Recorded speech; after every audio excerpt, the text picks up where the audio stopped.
G'day everyone, welcome to Roaming in the Robbo. So we've done 2 shakedown trips in the van. I thought we'd just have a little bit of a debrief, things that we learned. This episode, it's going to be a bit of a funny one. I don't think it's not going to be for everyone. There might be a couple of little things that some people get out of it, or maybe you could respond to us with some other things that we haven't considered. But yeah, we've done 2 shakedown trips, one to Denmark, one to Albany. Both times they pissed down. Albany, That was pretty wild. That's the episode that just came out a couple of weeks ago, man.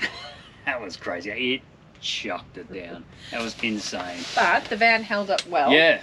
And we were very appreciative to be in the van. Yeah, absolutely. Because we could still get away and not be in wet canvas. Yes, I thought we'd just run through just a couple of little bits and pieces. Caravanning's new to us, sort of what we thought of it, what we learned about the van, what we'd change, just a little bit of a debrief, I suppose. And 2 weeks after this episode comes out will be our first episode from the big trip that we do in this van. Not a big trip, the first big trip in the van. Yeah. And it'll be off-grid, and it's going to be remote, and it's going to be remote, amazing. Dirty, red dust. dusty, love it. Still no dust suppression system in the van. It is coming, but it won't be ready for our Mount Augustus trip, so I'll be taping up all the vents, and hopefully that keeps the dust out, but stay tuned for that. Yeah, we'll see how that pans out. We're going to take loads of baby wipes with us in case the van gets full of red dust, and Miranda can clean it while I'm sitting outside having a beer. We were pretty apprehensive in becoming caravanners, weren't we, when we were put to the thing, because we did really love the camper, but reality is we're not getting any younger, and speak for yourself. the setup has been amazing. Yeah. The bed is amazing. I knew it was going to be good. The setup really caught me off guard. Like I was at a loss the first time we went away. We were not 15 minutes into setting up, and I was having a beer, and I was like, I've forgotten something. I'm meant to be doing something else. Like it was just too easy. So easy. Yeah. And if you're just doing an overnighter, you don't have to do anything. See, that's one thing we really did with the camper trailers. We did a lot of long days to try and minimise our overnight stops because it was too much. So now I feel like we can just slow that pace down a little bit. If we want to pull off, get sick of driving, we'll find... You should get a pull off, are you? Lucky Craig. But happy days, mate.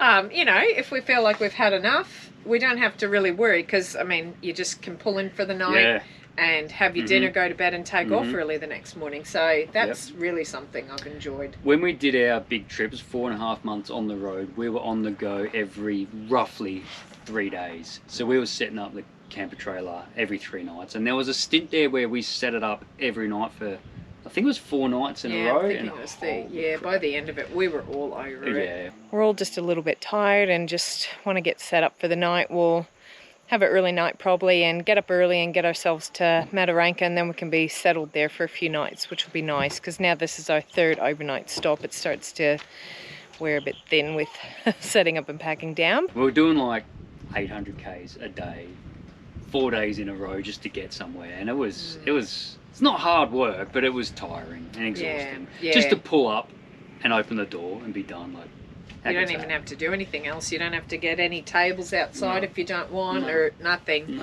One downside, I think, is I do feel like it does feel a bit more cramped in there, but I think that's because in the camper trailer, the kitchen was outside, so if you were cooking... you're out in the open. You're out in the open, where if you're cooking in there and people are going by, it can get a little bit squashy, but I guess that's something we'll get used to, and we'll get the Ziggy out more now too and cook out. With the camper trailer, like you say, you spend all the time outside. You very rarely hang out inside doing stuff, but a caravan, it's like a mini home, obviously, so you are in there hanging out doing stuff. It's a lot more comfortable for sitting in and doing stuff than probably the camper trailer was. So, but having said that, the 2 trips that we did, it was cold and windy and wet, so we did hang out in the van, but maybe in a nice sunny location we'll be hanging out here. This will be where we chill out. One good thing is We always used to camp in winter time when Yep. we had the tent, Yep. because we loved having the fires. When we got the camper trailer, we stopped doing that because it was too much of a pain having to dry everything out. The tent Wet was easy. campers, We could yeah. just dry it out over time, you know, or like hanging out in the garage. Yeah. Now, this is like all seasons we can go away, Doesn't which matter. is really good. Yeah, we'll get a lot more. We did camp in the Opportunities.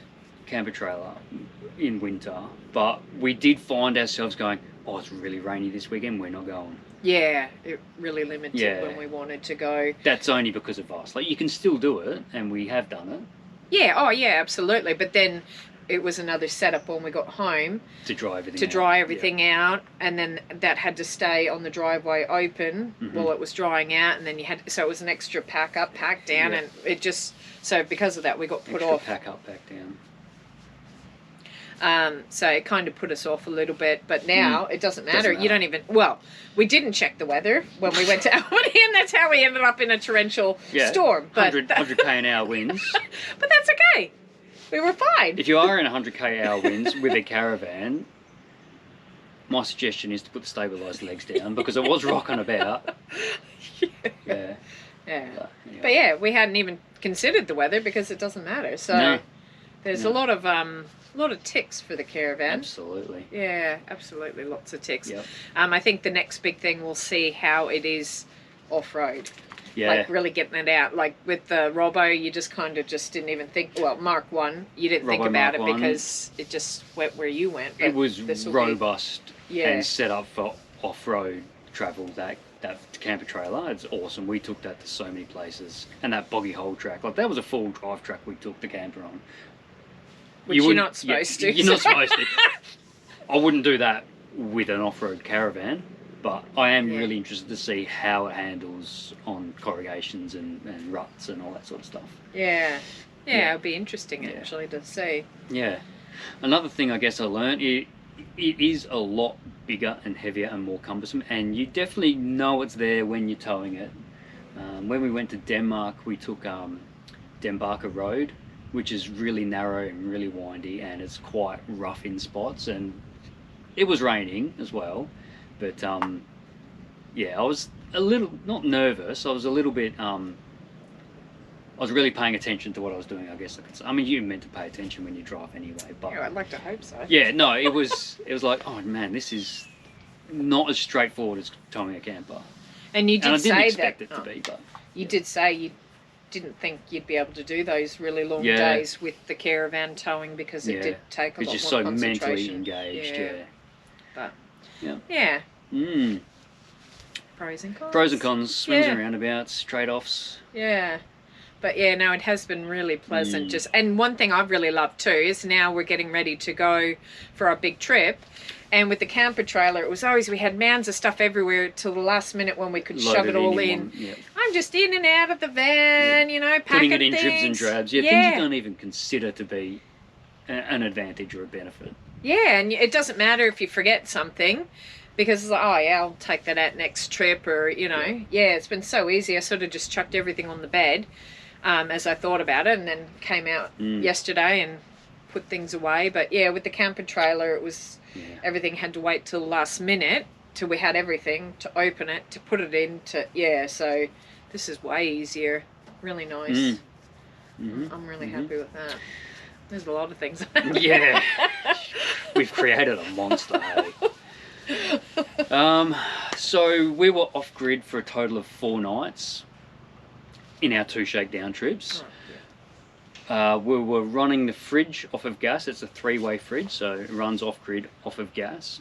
There's a 30-litre hot water system. When you're off-grid, runs off of gas. All our cooking is gas, because there's the little oven, the cooktop, and the Ziggy. So for those 4 nights, I actually got the gas bottles out and I weighed them. We used 4.5 kilos of gas for 4 nights, which seems like a lot, but we had the hot water system constantly on.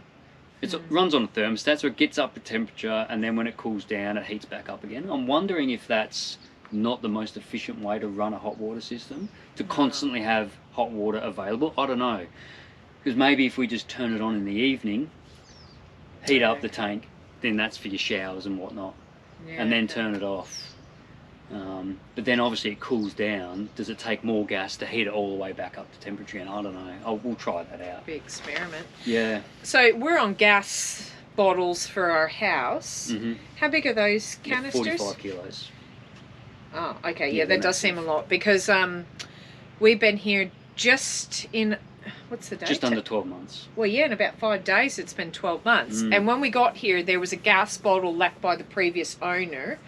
Yeah. And we didn't know how much was left in it. We haven't changed a bottle yet, have we? Still going on the original But gas having bottle. said that, we only have... Only the cooktop. The cooktop. That's it. Yeah.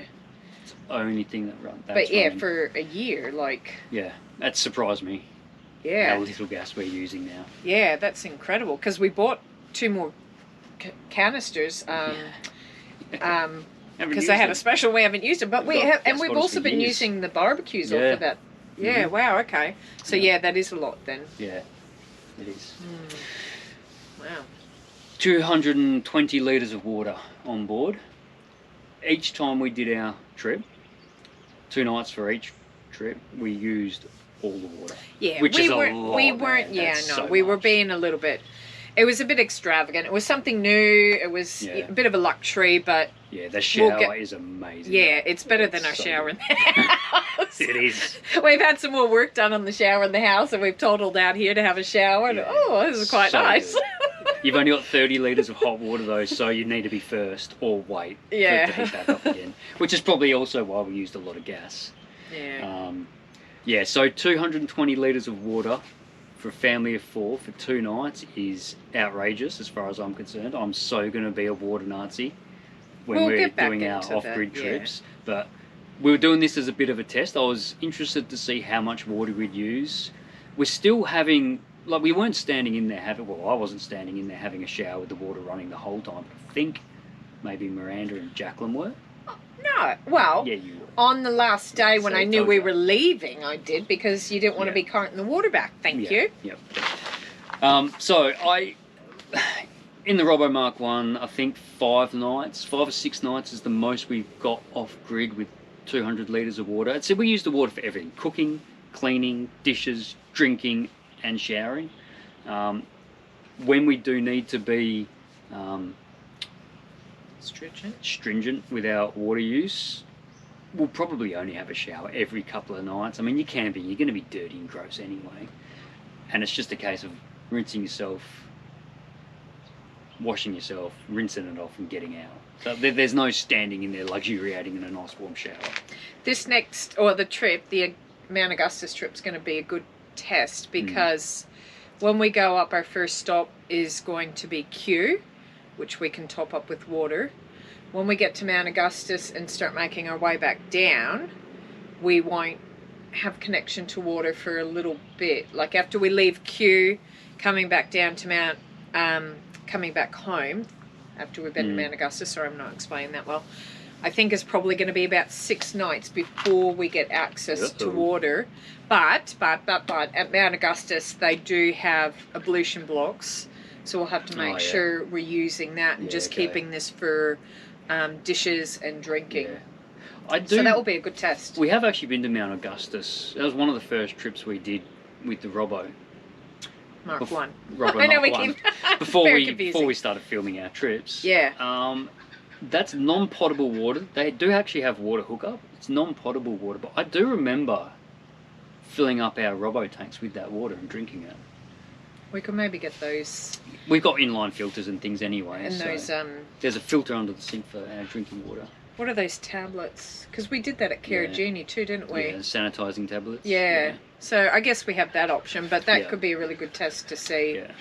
True. How far we can make it stretch. While we're on the subject of water, there's 2 water gauges for the 2 110 litre tanks. They're I think they call them like a resistance sensor. It measures the electrical resistance within the tank. More water is more resistance, less water is less resistance, and it's calibrated to give an estimate of how much water is left in the tank. They're not that accurate, and one of them's actually playing up a little bit at the moment because it said the tank was full when it was empty. I have heard that those resistance style sensors are pretty inaccurate, and they're just more of a guide, I suppose. But I am going to actually install an inline water monitor. It measures flow, not resistance, so it measures every single litre that passes through it. So that'll give us a super accurate indication of how much water we have on board. And also when those sensors went to 0, we still were able to pull water out of the tanks. So even though it said 0, there was still enough water to, you know, do the dishes or whatever. And then when we got back, we were sucking air because we totally emptied the tanks. We couldn't get any more out, but there was about 10 litres left in every tank, or in both tanks. As I put a bucket underneath it and drained it, there's about 10 litres left. So even if you do run out of water, you can open the tank, and if you're stranded on the side of the track and, you know, it's life or death, you got water to drink. Not stranded on the side of a track. No, that's a bit of an extreme thing to say, but you know what I mean. There's still a little bit of water left in the tank, because I guess there's pipe work that runs up to the fill points and whatnot. That's another thing I noticed while we're still on the subject of water. The back tank, for whatever reason, when I fill it, I was getting massive airlocks. The water pressure at this place is insane, and I thought I'm going to fill these tanks super quick. The front tank filled with full pressure from our home tap in no time at all. I was like, how good is this? And then I stuck the hose into the rear tank, and I just got a massive airlock immediately. So I ended up making up like a little irrigation fitting, and I can fill the tanks from the bottom. So you don't get an airlock, it just blows all the air out of the fill point. You just undo the tap at the top where you normally fill it in from. Oh, okay. Do a bottom fill, and it just blows all the air out, so you don't get any airlocks. You can fill them as fast as you want. So yeah, I've got like a little jig I'll screw into the back of the bottom of the drain plug. Cool. Yeah, so I thought you'd be interested to hear about that. Wow, I'll sleep well tonight knowing that. What else we learned? The tinting on the windows was really, really good. Yeah, no, it makes you want to go to bed at about lunchtime because it blocks all the sun out. Yeah, I was like, when we're at Albion, it's like, oh man, it must be getting close to dinner time. And then you walk out and it's daylight still. Yeah. So hopefully that will help with the heat then too. I'd imagine it would do, yeah. Yeah, I don't know. Actually, I noticed yesterday when I was packing things away, I'm getting quite excited now. I'm finding little nooks and crannies for things, and I think I'm finding like permanent places for stuff. And in the bathroom, we'll take some footage of this, there's these random little cupboards that, you know... The ones up the top? Yeah, and I was kind of like, oh, I don't know what do you put in there? Put in there, but this is going to be a shameless plug, but we've been using them for years and we love them, are the Newlyfe towels. And because they're so compact, and they all just fit up the top perfectly. And I was like, that's a good little home for them, because where we had them now, I can use for the kids' undies and stuff like that. They can... and shut up. It's a better use of that drawer than just some towels sitting in there. So yeah, so I'm feeling like things are starting to find a proper little home now, which is nice. When we got back from the first trip, we actually had one of the cupboards open up on us, and we weren't even on rough roads. We opened the door and there was just stuff all over the place. And then on our second trip, we had to stop halfway home to go to the store, and same thing, and there's crap all over the floor. I didn't know whether we not closed the drawer properly or was a dodgy latch. I see what's going on. We'll get Miranda to find out. Film you opening up that cupboard and you'll be able to see exactly what's going on. This will be exciting. Come on, everyone.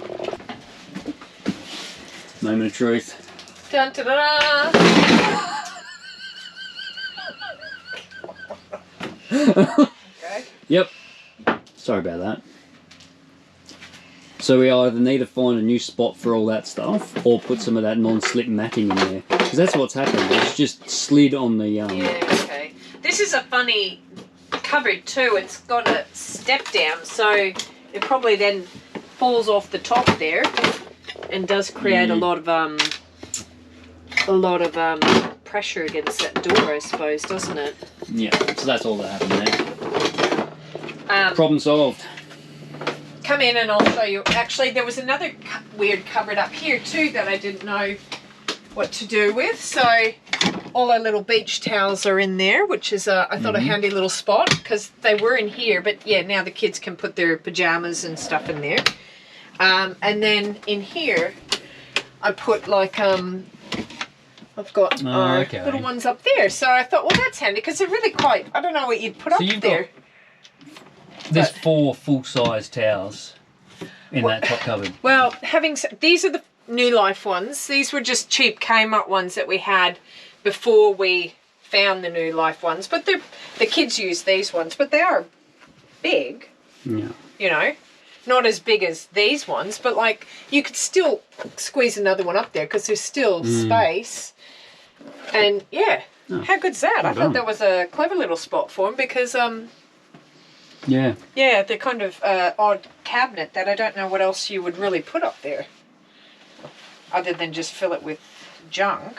But yeah, I was quite impressed now that we've got them packed away. Yeah. So, all right, well done. Yeah, I thought so too. Another little thing that I learnt was the setting up of the Ogo composting toilet. I didn't quite get the mix right. Righto, so as I was just saying, I don't think I got the mixture of the compost quite right. I think it was a little bit too wet, because as the don't worry, there's nothing in there. As the agitator was going around, what that's meant to do is churn the whole lot and pull it all down. But what was on the top was staying on the top. It wasn't pulling it in. So I think what was happening is that agitator was going around. It was just creating a void on the inside because it was pushing everything to the sides and it wasn't all falling in. So I'm going to do something a bit different this time. I'm not going to follow the instructions. I'm going to make it a lot drier, a bit more crumblier. So I'm just going to add water slowly until I get like a crumbly sort of consistency, and then I'll put it in the recess and I'll turn it on and I'll see what kind of agitation I get out of that, and hopefully with any luck that'll sort it out. Right, well, it's a bit windy and my bucket blew away, so we're going away for 12 nights, mainly off grid. So I'm hoping I can get 12 nights out of this composting toilet.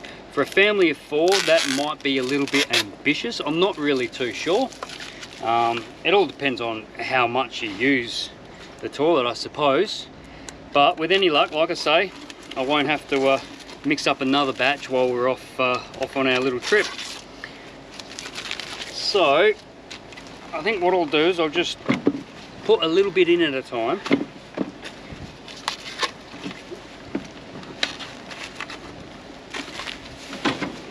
And I'll just break it up by hand, just get it all nice and crumbly, and then just add the water in slowly. Okay, so I'm gonna just dump that straight in there. I'm gonna need just a tad more. So you can see the consistency, it's a lot crumblier than what I'd previously done. It won't all stick together and smush and stick to the sides. Grip it in your hands and it's still a little bit flaky. That's kind of what I was looking for. I just need a little bit more volume in there because you can still see the top of the agitators there. Might be easier if I turn you up like this. These things here, still see the top of them. So I only need a tiny little bit more. Okay, that's just above the surface of those tines. I'm going to stick that in and see what it looks like.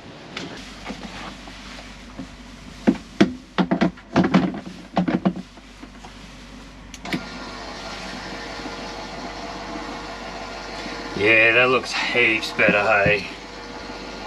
Look at that go.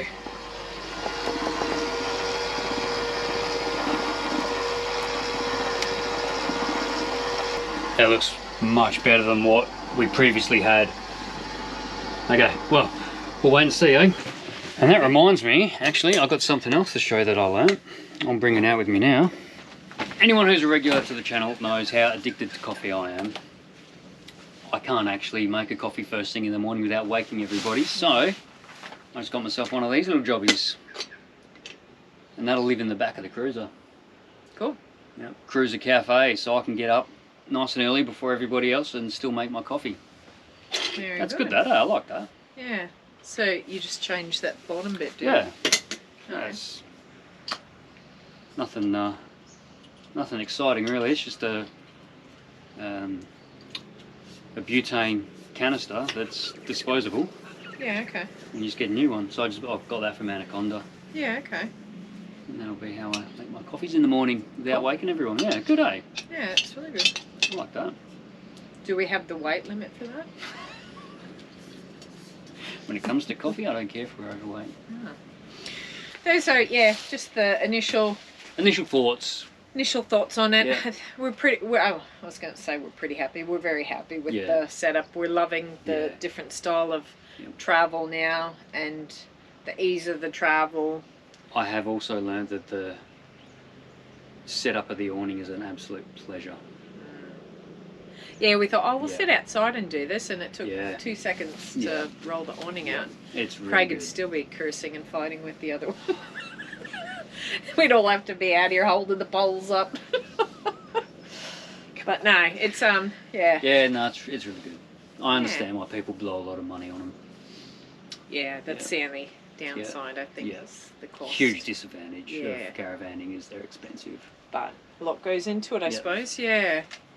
So so stay tuned. By the time this comes out, we'll already be on our trip. Yeah. So can't wait, eh? Like I said, we went there a couple of years ago and we never climbed to the top.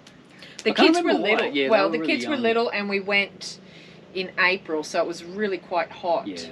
And it wasn't, you know, worth dragging. Jacqueline would have only been about 5, I think. Yeah, so it wasn't worth dragging her up to the top in 40 degrees. Yeah. So hopefully the weather will be a little bit nicer. It's going to be amazing. Yeah. Can't wait to hit the road again. Yeah. Hit the road properly. Yeah. Instead of just jotting down the road 60 k's. Oh, but Albany's good. Like, there's so many good spots down there. And we're still kind of tourists to the, new to the area, so to play tourists is quite nice. It is. You know, yeah. After the trip, I think we'll do our walkthrough, because after we've lived in it for a little while, we'll have a pretty good understanding of the van then, and we can do it justice. Yeah. So yeah, stay tuned. All right. Mount Augustus, here we come. Yeah.